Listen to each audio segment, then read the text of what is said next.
রোনালদোর মুখে ইনশাআল্লাহ শুনলেন। আল্লাহ যদি চান আর আমি যদি ইনজুরিতে না পড়ি, রোনালদোর মুখে আল্লাহর নাম শুনে কিছুটা অবাক হলেন না? অবাক হবেন না। রোনালদোকে ইনশাআল্লাহ বলার জন্য কেউ কোনো টাকা পয়সা দেয়নি, বরং তিনি নিজেই এখন কথাবার্তা ইনশাআল্লাহ বলেন। ওই যে একটা প্রবাদ আছে না, সঙ্গদোষে লোহা ভাসে, তেমনটাই ঘটলো। সৎসঙ্গে রোনালদোর মুখেও জায়গা করে নিল আল্লাহর নাম। মনে জায়গা করে কি নিবে কোনোদিন? এই প্রশ্নের জবাব পাওয়া যাবে সময়ের সাথে সাথে। তবে রোনালদো কেন এই কথা বললেন, আসুন একটু দেখি। কথায় বলে লোহার সান্নিধ্যে লোহা যেমন শক্ত হয়, সুগন্ধি পাশে থাকলে তেমনি মানুষও সুবাস ছড়ায়। মানুষ যেমন সঙ্গ পায় তেমনি রং ধরে, সঙ্গগুণে মানুষ ধীরে ধীরে ভালো দিকে ঝুঁকে পড়ে। আর রোনালদোর মুখে ইনশাআল্লাহ শোনাও ঠিক সে কথারই প্রমাণ।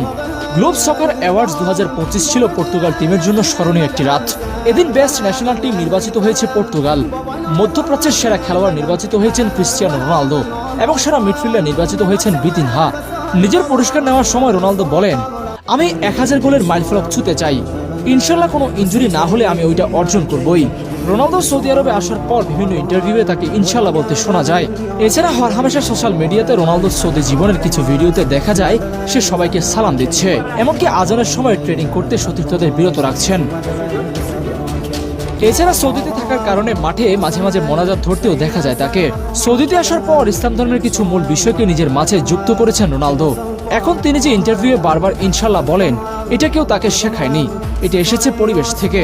কারণ ভালো মানুষের সঙ্গ সুন্দর সংস্কৃতির কাছাকাছি থাকলে ভাষাও বদলায়, ভাবনাও বদলায়।